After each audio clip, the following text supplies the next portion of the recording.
Hi, everybody. Welcome back to yet another cracking edition, or should I say a slightly different edition of the Matt Brown Show. I'm actually going to tell my own story of fail on this Secrets of Fail series where we've been talking to CEOs and entrepreneurs all about their business blunders. And now I'm going to share, wouldn't be fitting, right, if I didn't share my own story. So let's start with the elevator pitch. About what we're up to now. So the elevator pitch is pretty cool. The company is called SureWorks Media. We're in the influence business for CEOs, and we help them scale their influence. Influence is a really important quality to have as a CEO. It helps you to attract the best talent, keep that talent. It helps you to open up relationships, commercialize those relationships at speed. And we're building something really, really different, and we're growing quickly. So that's enough about SureWorks Media. If you're interested, it's SureWorks with an X, media.com. And so here is the epic story of fail. So basically, it was 9 years ago, I started a company called Digital Kung Fu. Was based out in South Africa, and we were everything to everyone. Woke up one morning and I was like, why are 90% of our clients technology businesses? And so I was like, well, let's niche into the technology space. And I was chatting to Christopher Lochhead. He's like a 10-time Amazon best-selling author. I was on his show, and he was on my show, and he wrote this book called Play Bigger. And that book and Niche Down, and those two books really helped me make decisions. And so we niched down into the technology space, and we just built the best operating model. And we cleaned up. We just basically blew everybody out the water. Nothing like it had been seen before. It was very different, and we just basically from Cape Town all the way through to Cairo and even into the UAE, the United Arab Emirates, we just kept adding vendors. We had relationships with the biggest distributors, and we doubled revenues every year for 3 years. And then, unfortunately, when you have all the relationships, where does your business grow? And so we eventually had to look at international markets and things like that, but trying to scale our particular operating model was a very difficult thing to do because it was digital inbound and outbound telephone. And in the US, as an example, nobody sort of answers their phones. As a result, we diversified into technology platforms. It is incredibly difficult to transform a services business into a technology business. So we wanted to go the SaaS route. And so there's this idea in business called swallowing the fish. So as you go from a project or fixed project revenues to subscription revenues, your revenues come down, but also your costs go up because you're building technology. And so as a consequence of that, we were 55 people, and then COVID hit as we were swallowing the fish. And those two things together, combined with reduced spend by the biggest vendors in the world like Microsoft, Oracle, SAP, Workday, Monday, and these sorts of clients that we had to go through a round of or 2 rounds of retrenchments, which absolutely sucked because in Africa, when you, as an entrepreneur, when you employ people, it's a really important thing to do because there's not a lot of employment in South Africa. So unfortunately, those dynamics, along with my move to the US about a year ago, I basically built a management team. I tried to sell the business, and I said, here's the management team, here's the revenues, etc. And unfortunately, the revenues don't look good when you double revenues every year for 3 years. And in year 4, your revenues start to come down somewhat. And so for a year, I tried to sell the business, and eventually I had to get on a plane. It was just terrible timing. So with the green card that I had to literally get on the boat or the plane rather, the proverbial boat, and move to the States. And basically it was, Mr. Management Team or management team, here are the keys to the kingdom, don't crash the car. And unfortunately, with myself and my wife leaving the business, my wife was in there, she was a group MD, they just created too much of a vacuum, and the team couldn't manage it. We kept putting cash into the business, and unfortunately, we had to make the tough call to close that business down.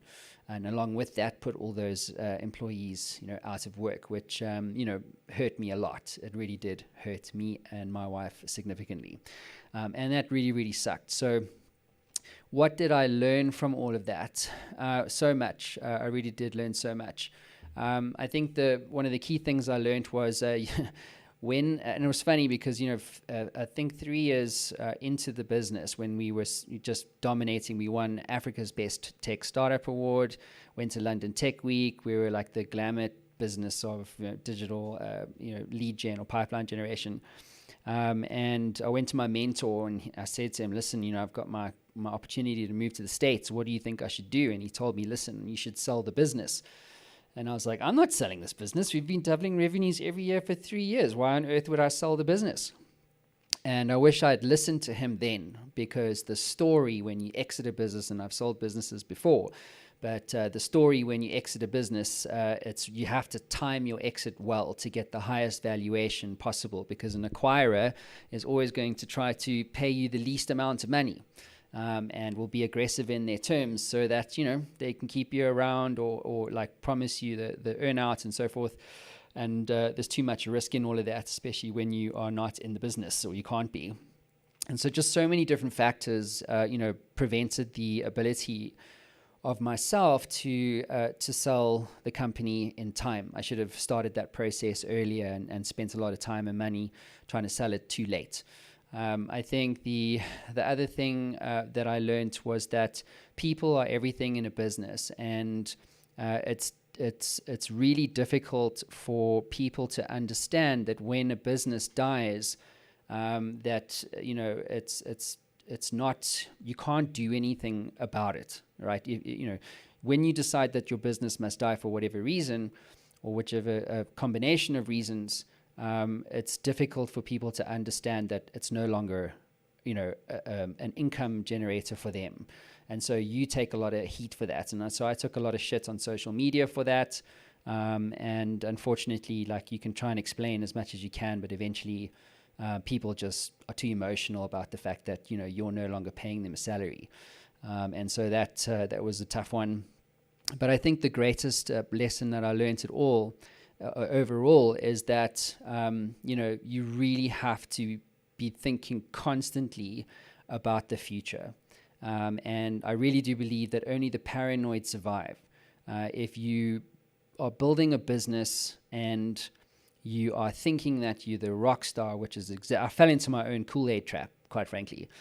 And, Africa's Best Tech Startup, double revenues, blah, blah, By the way, a business's money is not yours to spend, ever. So I just did a lot of things wrong because I thought I could. And so the universe fixed all of that for me. And unfortunately, the business died. So what would I do differently if I could go back in time? I would absolutely listen to my mentor and sell the business earlier. We probably would have walked away with, at least probably like $3 million in cash. And, for myself and my family, that would have set us up in the US very well. And unfortunately that, wasn't the reality at the end of the day. We basically, had to rebuild our lives here without that runway. And so that sucked. And so and also the one thing I probably learned and what I would do differently is really come to terms with what type of entrepreneur that you are. So as an example, are you the type of entrepreneur that builds and sells companies, or are you the type of entrepreneur that's a one-hit wonder? So in other words, do you hold on to that business for 15, 20 years, maybe more, and exit then? And, or do you build and sell over a 5-year period or a 3-year period or what have you, and then sell? And I think I'm definitely the type of guy who builds and sells. I'm too much of a visionary. I like to start and build new things. And in the process of Digital Kung Fu failing was actually a group. So we had Black Swan and Black Swan Technology Holdings, and we had technology products in there. I sold, thankfully, one of the technology platforms to a recruitment company in Australia. And that did sort of, soften the blow somewhat for myself at least. But I think certainly if I could go back in time, I would do a lot of things differently, Yeah, it just sucks thinking about it. So, what's my advice to other CEOs and entrepreneurs? I think the advice I would give to other entrepreneurs about failing is that failing is it's come up in the show a lot, but failing is a prerequisite to success. But I think one of the things that I think I would encourage other CEOs and entrepreneurs to do is to celebrate your failures as much as your successes. People don't like to talk about their failures. Everybody wants to be seen as successful, right? I mean, God, look at LinkedIn, for instance, or whatever. And it's just like a circle jerk of success, isn't it? Look at this, we've just won this award. My book's in the top 20 on this retailer's shelves, and we've just won this award, or I've started this new job, or whatever. And I think we need to get over the stigma that failure is bad, or that your self-worth is linked to your ability to win. And I think we sometimes are married to this doctrine. And I think social media has contributed a lot to that, because is it true that you won't do business with someone that's failed? And I don't think it is. Is it true that you are not worthy of raising $10 million from a venture capital firm if your previous startup has failed?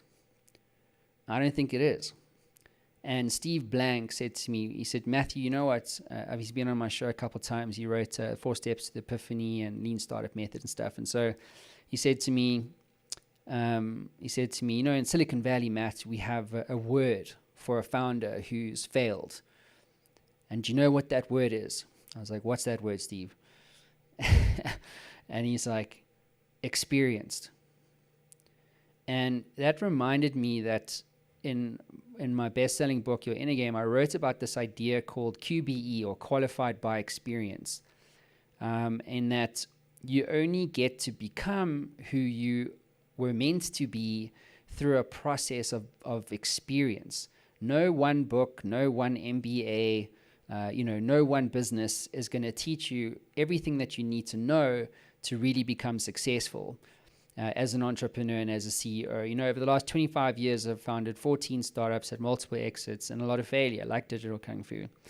And I believe that, and this is actually proven through data, that one of my friends, Mike Sharman, has told me once, he said, most entrepreneurs actually become wealthy in their 50s.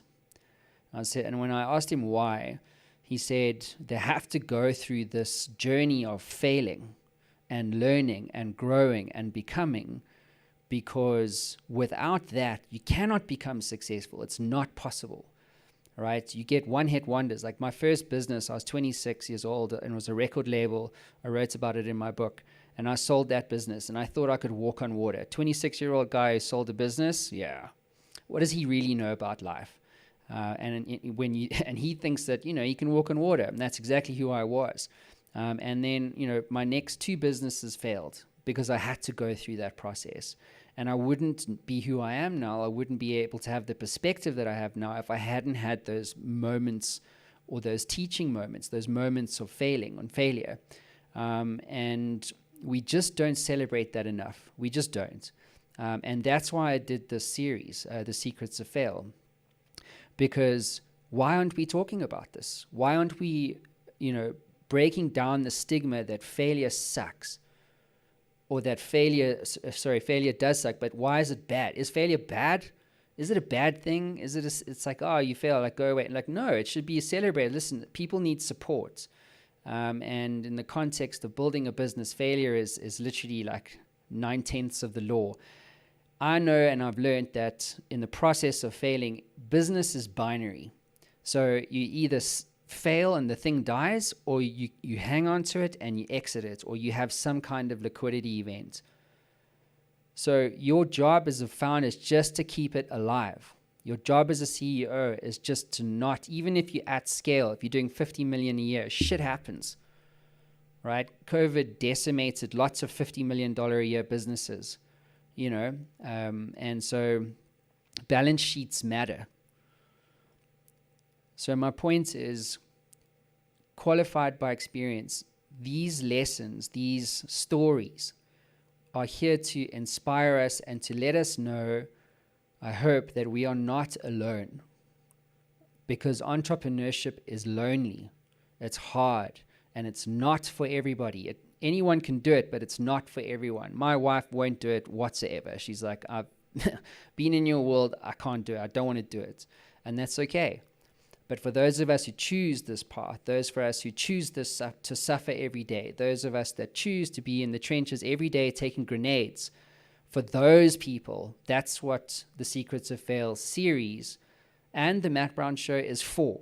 That's why I do this show. That's why I spend, hundreds of hours a year, thousands, probably over, I don't even know. I should actually do the math on that. It'd be an interesting calculation. But let's just say for our purpose, thousands of hours, because it matters. This one conversation every single day, if I can reach someone, just one person a day who's maybe in a startup and who's listening to a story of failure and goes, you know what, it's actually okay. Because these people survived those moments of trial, those moments of error, those moments of failure, and they became who they became because of it. And so I hope that with the book that comes out this year, that you guys will get behind it, and that together as a community of CEOs and entrepreneurs and of investors, we will make a difference together. Books that I recommend are all the books that everyone's recommended. There's so many in the series. I really do hope that, you guys are inspired by these stories of failure and ultimately you become who you all aspire to be. So my name is Matt Brown signing out, and I will see you all again soon. Thanks so much. Ciao.